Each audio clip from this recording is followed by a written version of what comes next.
Praise the Lord. വേഗം വരുന്നവനായ നമ്മുടെ കർത്താവായ യേശുക്രിസ്തുവിൻ്റെ നാമത്തിൽ എൻ്റെ സ്നേഹവന്ദനങ്ങളെ ഞാൻ അറിയിക്കുന്നു.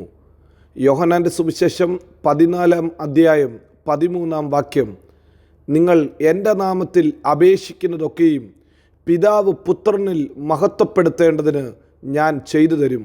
നിങ്ങൾ എൻ്റെ നാമത്തിൽ എന്നോട് അപേക്ഷിക്കുന്നതൊക്കെയും ഞാൻ ചെയ്തു തരും. ഹല്ലേലൂയ. യേശുവിൻ്റെ നാമം സകല നാമത്തിലും മേലായ നാമമത്രേ. എല്ലാ മുഴങ്കാലും അടങ്ങുന്ന, എല്ലാ നാവ് സ്തുതിക്കുന്ന ഏറ്റവും ശ്രേഷ്ഠകരമായ നാമമത്രേ യേശുവിൻ്റെ നാമം.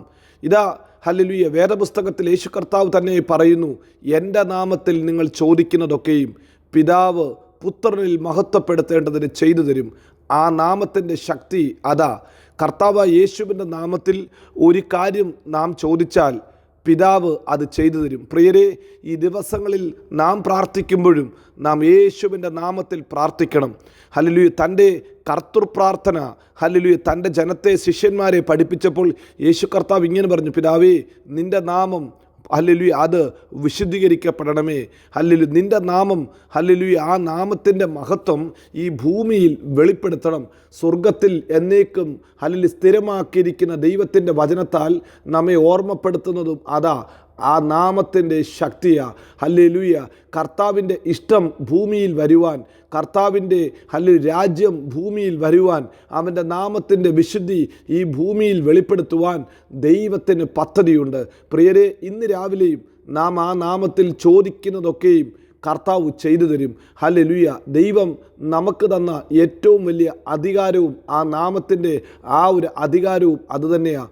1 യോഹന്നാൻ 5-ാം അധ്യായം 14-ാം വാക്യത്തിൽ നാം ഇങ്ങനെ വായിക്കുന്നു, അവൻ്റെ ഇഷ്ടപ്രകാരം നാം എന്തെങ്കിലും അപേക്ഷിച്ചാൽ അവൻ നമ്മുടെ അപേക്ഷ കേൾക്കുന്നു എന്നുള്ളത് നമുക്ക് അവനോടുള്ള ധൈര്യമാകുന്നു.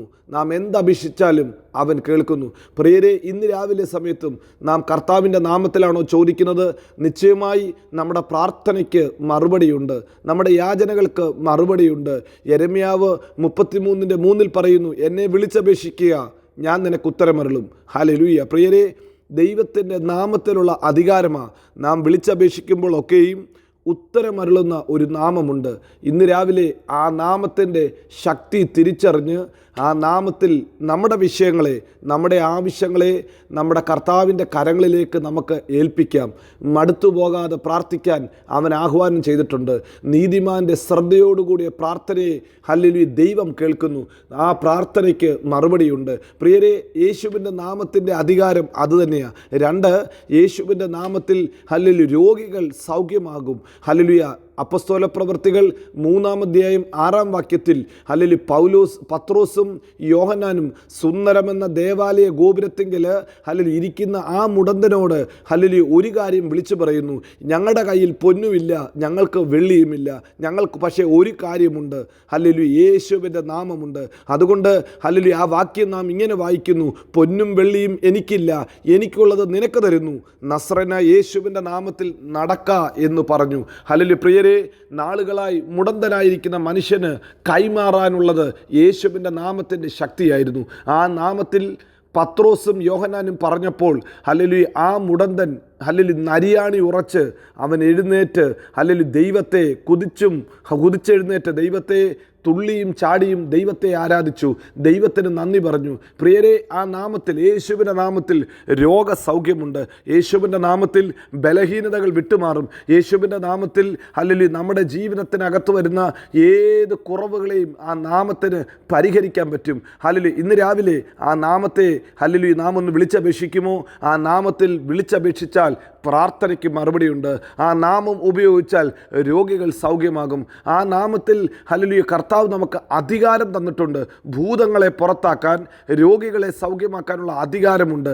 ഹല്ലേലൂയ. പ്രിയരെ, വീണ്ടും തിരുവചനത്തിൽ നാം ഇങ്ങനെ വായിക്കുന്നു, യേശുവിൻ്റെ നാമത്തിൽ നമുക്ക് ലഭിക്കുന്ന ഏറ്റവും വലിയ ഭാഗ്യം നാം ദൈവ മക്കളായി തീരുക എന്നതത്രേ. ആ നാമത്തിൽ വിശ്വസിക്കുന്ന ഏവർക്കും ദൈവമക്കളാകാനുള്ള അധികാരം അവൻ കൊടുത്തു. ഹല്ലേലൂയ. ഇതാ യോഹന്നാൻ്റെ സുവിശേഷം 1-ാം അധ്യായം 12-ാം വാക്യത്തിൽ നാം ഇങ്ങനെ വായിക്കുന്നു, അവനെ കൈക്കൊണ്ട് അവൻ്റെ നാമത്തിൽ വിശ്വസിക്കുന്ന ഏവർക്കും. അവിടെ ഒരു വ്യത്യാസവുമില്ല, ഏവർക്കും ഹല്ലേലൂയ, അവൻ്റെ നാമത്തിൽ വിശ്വസിക്കുന്ന ഏത് വ്യക്തിക്കും, ഏത് കുടുംബത്തിലോ, ഏത് നാട്ടിലോ, ഏത് ദേശത്തിലോ, ഹല്ലേലൂയ, ഏത് ഹല്ലേലൂയ വർഗ വ്യത്യാസമില്ലാതെ ഏവർക്കും ദൈവമക്കളാകുവാൻ അവൻ അധികാരം കൊടുത്തു. ആ ഒരു അതോറിറ്റി ആ നാമത്തിലുണ്ട്. പ്രിയരെ, ഇന്ന് രാവിലെ യേശുവിൻ്റെ നാമത്തിൽ നാം ഒന്ന് വിശ്വസിക്കുമോ? ആ നാമത്തെ ഒന്ന് ഏറ്റുപറയുമോ? ആ നാമത്തിൽ ദൈവമക്കളാകാനുള്ള അധികാരമുണ്ട്. നാം ചിന്തിച്ച 3 കാര്യം: 1, ദൈവമക്കളാകാനുള്ള അധികാരം; 2, പ്രാർത്ഥനയ്ക്ക് മറുപടി ലഭിക്കുന്ന ദൈവത്തിൻ്റെ പ്രോമിസ്, ഹല്ലേലൂയ; 3, രോഗികളെ സൗഖ്യമാക്കുവാൻ, ഭൂതങ്ങളെ പുറത്താക്കുവാൻ ആ നാമത്തിൻ്റെ ശക്തി. ഹല്ലേലൂയ. യേശുവിൻ്റെ നാമത്തെ സ്വീകരിക്കുന്ന ദൈവപൈതലേ, നമുക്കൊത്തിരി ചിന്തിക്കാനും ധ്യാനിക്കാനുമുണ്ട്. എന്നാൽ ഇന്ന് പകൽക്കാലം ഈ 3 കാര്യം ഒന്ന് ഓർക്കാം. അത് നമ്മുടെ ജീവിതത്തിൽ നമുക്കൊന്ന് വിളിച്ചു പറയാം. ജീവിതത്തിനകത്ത് ആ നാമത്തിൻ്റെ ശക്തിയെ നമുക്കൊന്ന് പകർന്ന് പ്രാർത്ഥിക്കാം. പകർന്ന തൈലം പോലെ ആ നാമം സൗരഭ്യം വീശട്ടെ. നിൻ്റെ വീട്ടിനകത്ത്, ഓഫീസിനകത്ത്, കൂട്ടായ്മയ്ക്കകത്ത് നാമത്തിൻ്റെ സൗരഭ്യം വീശട്ടെ. ആ നാമത്തിൻ്റെ മണം, സുഗന്ധ മണം, ഹല്ലേലൂയ, ഭവനത്തിനകത്ത് നിറയട്ടെ. യേശുവിൻ്റെ നാമത്തിൽ ഉള്ള അധികാരം, മക്കളാകാനുള്ള അധികാരം. 2, പ്രാർത്ഥനയ്ക്ക് മറുപടി കിട്ടുമെന്നുള്ള ഉറപ്പ്. 3, രോഗികളെ സൗഖ്യമാക്കുന്ന, രോഗത്തിന് വിടുതൽ കൊടുക്കുന്ന ആ നാമത്തിൻ്റെ ശക്തി നമ്മുടെ ഭവനത്തിൽ, ഹല്ലേലൂയ, വീട്ടിനകത്ത്, കൂട്ടായ്മയ്ക്കകത്ത് വെളിപ്പെടട്ടെ. അനുഗ്രഹിക്കപ്പെട്ട ദിവസം കർത്താവ് നിങ്ങൾക്ക് തരുമാറാകട്ടെ എന്ന് ഞാൻ പ്രാർത്ഥിക്കുന്നു. നമ്മുടെ ദൈവം വിശ്വസ്തൻ, വാക്കുമാറാത്തവൻ. നമ്മെ എല്ലായിടത്തും എല്ലായ്പ്പോഴും ക്രിസ്തുവേശുവിൽ ജയോത്സവമാക്കി നടത്തും. God bless you. Amin, Amin.